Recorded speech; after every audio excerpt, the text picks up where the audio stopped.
First, open your Microsoft Word document. Ensure you're in the print layout view for the best experience. Go to the Insert tab at the top menu, and click on Footer.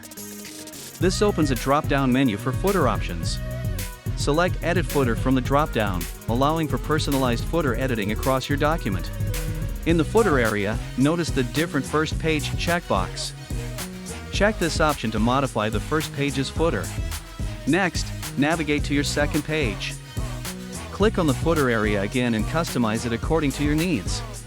Preview your document to see the changes. Each page can now have its unique footer, enhancing your document's style. Go back to the footer editor for additional adjustments.